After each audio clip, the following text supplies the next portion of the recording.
Once you've completed the introduction to Oblivion, you'll notice that you have a very small amount of gold, but you can actually earn up to like 5 to 6,000 gold. What you should do is head over here to the Imperial City Arena and fast travel there.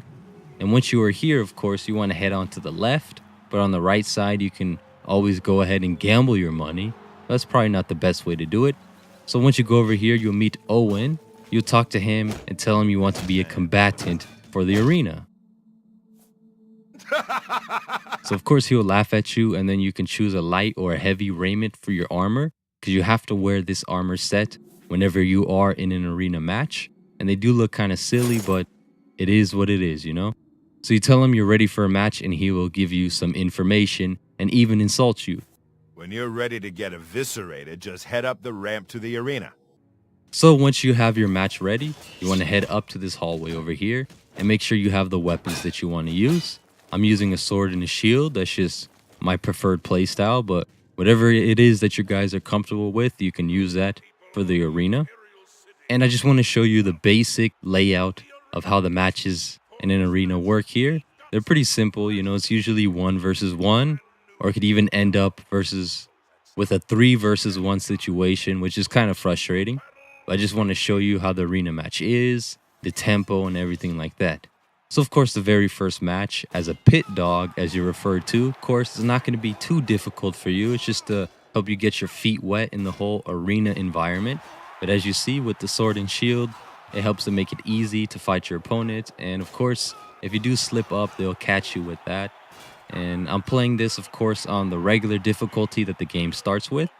And one thing to note is you cannot take the items once you kill them, which is unfortunate because you can see that some of them actually have some pretty cool stuff that are worth a lot of money, but you cannot loot them.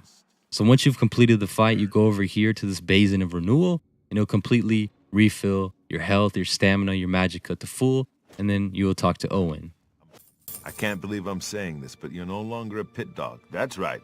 You've actually advanced in rank. Congratulations, Brawler. You know what Brawler rank is worth around here? Nothing. Face it, kid. You're still a maggot. You need to keep fighting if you want to be somebody. Like he said, you just have to keep fighting all these people with different fighting styles, of course, and you'll continue to rank up to the different ranks, which I'll show you all of them in just a little bit.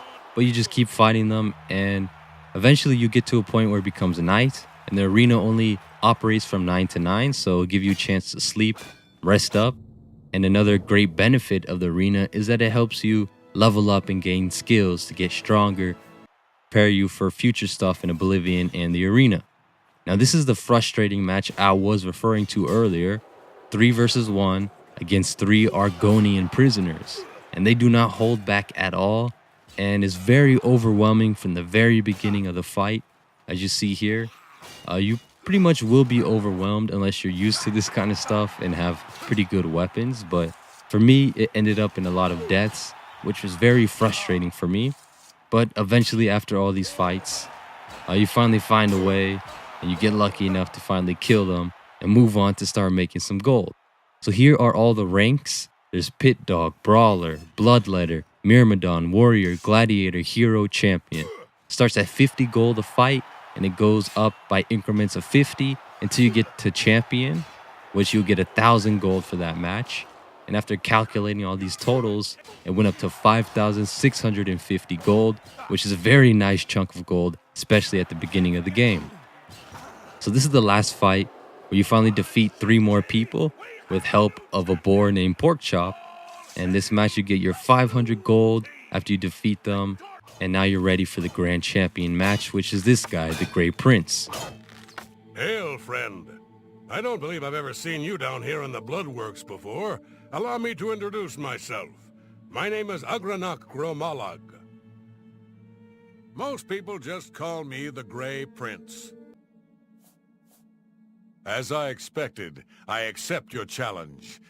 So once you've talked to him, you can now talk to this lady over here, who will ask you for a name that you want to use as you fight the Grey Prince. There's a lot of cool options here. Shadow Step, Skull Crusher. But I decided to go with the name Dragonheart.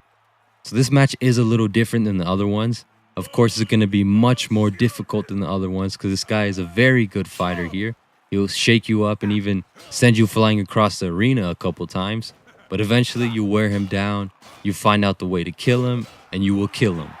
And the thing to note about this Grand Champion, once you kill him, you are allowed to loot his weapons and his shield. But most importantly, you can loot his arena raiment, which is worth 3,850 gold. And of course, once you turn in that, you get your own raiment, you get another 1,000 gold, and you're named the Grand Champion of the arena.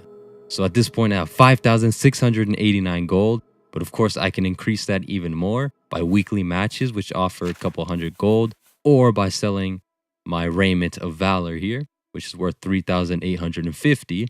So I'll head over here in Imperial City Market District to show you how much money I can make off of that. Because it all depends on your mercantile skill, which alters the amount of money that you can get for selling an item. And of course, for my character, my skill level for mercantile is only at 10, which is pretty much the lowest you can have. So at that, you can assume that he's going to offer me the lowest amount of money he ever would for something like this. It's going to be a huge low ball, but he is selling an Aegis of Apocalypse for 11 grand, which is crazy. But the low ball amount that he's offering me is 1,000 gold. So if I sold that, I can get 6,650 gold from the beginning of the game with a very low mercantile skill. But if you have a higher one, you can of course make more money than that. But yeah, that's going to be all for this video today. Thanks for watching. Thanks for listening. And yeah, that's how you make a lot of money in the very beginning of the game. So thanks for watching.